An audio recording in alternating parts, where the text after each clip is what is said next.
ওই দলকে সম্পূর্ণভাবে বিচারের সম্মুখীন করা হোক। আজ 1.5 বছর চলছে, বর্তমান সরকার আওয়ামী লীগকে দল হিসেবে এখনো অভিযুক্ত করেননি। সেই ক্ষেত্রে আমি কি আওয়ামী লীগকে দল হিসেবে সমগ্র সদস্যকে অপরাধী বলতে পারবো? তাদের কি আজীবন বাংলাদেশের এই গণতান্ত্রিক প্রক্রিয়া থেকে বাইরে রাখা সম্ভব? আমরা শেখ হাসিনাকে যখন বিতাড়িত করি তখন আমরা বলেছিলাম শেখ হাসিনা বিতাড়িত হওয়ার প্রয়োজন বাংলাদেশে আইনের শাসন প্রতিষ্ঠার জন্য। আমরা এখন ওই জায়গায় এসেছি যেখানে আমরা সেই আইনের শাসন প্রতিষ্ঠার কাজ করতে পারি।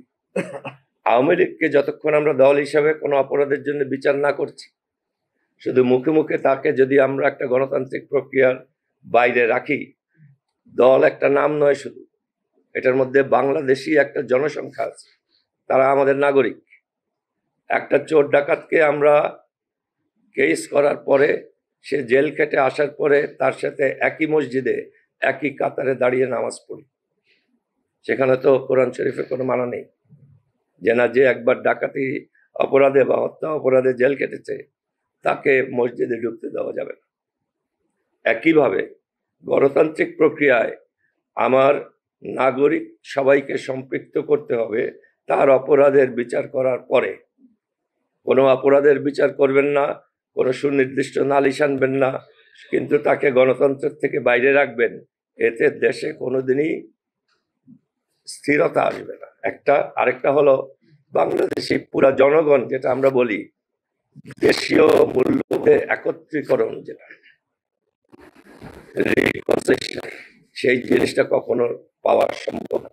আর এই জাতিকে একীভূত করতে হলে এই জাতির সবার অপরাধের বিচার করে তারপর সবাইকে আবার নাগরিক অধিকার দিতে হবে।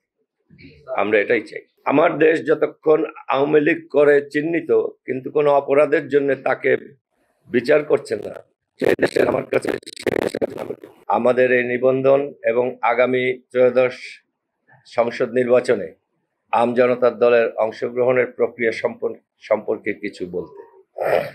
আমরা চাই যে বাংলাদেশের সকল দল এই নির্বাচনে অংশগ্রহণ করে তাদের নাগরিক অধিকার ফিরে পাক এবং গণতন্ত্র বাংলাদেশে সত্যিকার অর্থে প্রতিটি নাগরিকের জন্য সুপ্রতিষ্ঠিত হোক। এখানে কেউ কালো, কেউ সাদা, কেউ ফর্সা, এটা বিবেচনায় না রেখে সকল নাগরিককে নির্বাচন কমিশন এক দৃষ্টিতে দেখবেন এবং সকল দলকে সমান সুযোগ সুবিধা দিয়ে একটা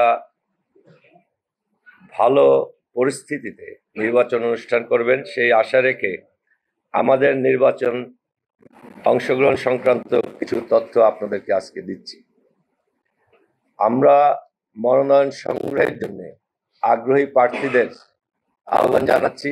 আমজনতার দল থেকে যারা মনোনয়ন নিয়ে বাংলাদেশের বিভিন্ন স্থানে নির্বাচন করতে চান, ফর্ম বিতরণ শেষ হওয়ার পরে আগ্রহী প্রার্থীরা যারা ফর্ম সংগ্রহ করেন তারা জমা দেওয়া শুরু করতে পারবেন 18 ডিসেম্বর 2025 থেকে, এবং এই প্রক্রিয়া অর্থাৎ মনোনয়নপত্র জমা নেওয়ার কার্যক্রম শেষ হবে 25 ডিসেম্বর 2025 তারিখের মধ্যে।